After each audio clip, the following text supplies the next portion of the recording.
নতুন স্কুল ভবন তৈরি, কিন্তু সেখানে ক্লাসই হয় না। 2 বছর ধরে ফাঁকাই পড়ে রয়েছে। রাস্তা না থাকায় তালা বন্ধ। অগত্যা প্রাথমিক স্কুলে ক্লাস করছে নকশালবাড়ি হিন্দি জুনিয়র হাই স্কুলের পড়ুয়ারা।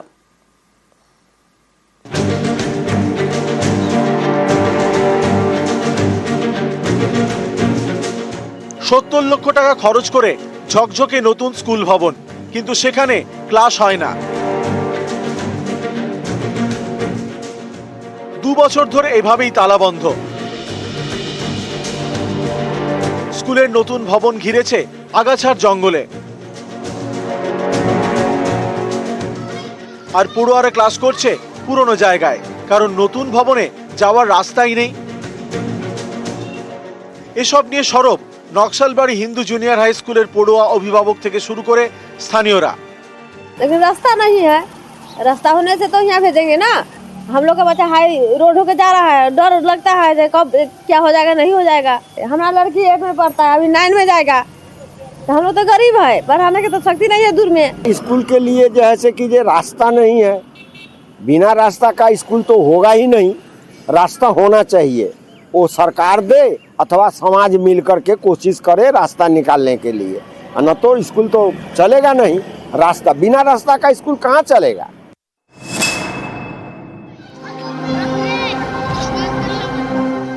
নকশালবাড়ি স্টেশন মোড়, এখানে দীর্ঘদিন ধরে রয়েছে নকশালবাড়ি হিন্দি প্রাথমিক স্কুল। 2009 সাল থেকে একই ভবনে চলছে Naxalbari Hindi junior high school. জায়গার অভাবের জন্য জুনিয়র হাই স্কুলের জন্য নতুন ভবন তৈরি করে দেয় ব্লক প্রশাসন। খরচ হয় 70 লক্ষ টাকা, কিন্তু একদিনও সেই ভবনে ক্লাস হয়নি। 2 বছর ধরে এভাবেই নতুন ভবনে তালা ঝুলছে। ঝোপ জঙ্গলে ঘিরেছে নতুন ভবন, কিন্তু কেন? জানা গিয়েছে নতুন ভবন তৈরি হলেও সেখানে যাওয়ার রাস্তা নেই, তাই পুরনো জায়গাতেই ক্লাস করতে বাধ্য হচ্ছে পড়ুয়ারা। অভিযোগ, বারবার প্রশাসনকে জানিয়েও সমস্যার সমাধান হয়নি। আমি যখন সভাপতি ছিলাম তখন দেখেছিলাম ওখানে একটা রাস্তা আছে, কিন্তু সভাপতি হওয়ার পরে রাস্তাটা নিশ্চিহ্ন হয়ে গেল। আমি আমার দিক দিয়ে আমার হেডমাস্টারকে নিয়ে আমি যাবতীয় উপর মহলে চিঠি করেছি আর জানিয়েছি, যদি আমার স্কুলটা ওখান থেকে শিফট হয়ে এখানে আসে তাহলে আমাদের খুব সুবিধা। অবশ্যই সরকারি সম্পত্তি নষ্ট হচ্ছে। আজকে 4টা রুম, মোটামুটি 40 লাখ টাকার রুম আছে আমার।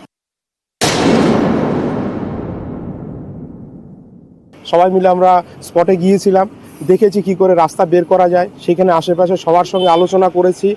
আশেপাশে যাদের জমি আছে ওই স্কুলের সামনে একটা রাস্তা ছাড়বে, সেই রাস্তাটা ছাড়ার জন্য তারা কেউ রাজি হচ্ছে না। না না, আমার নজরে নাই, এরকম তো জানি না আমি কিছু। খোঁজ দিচ্ছি, ঠিক আছে, আপনি বলে যাবেন, খোঁজ দিয়ে দেখছি।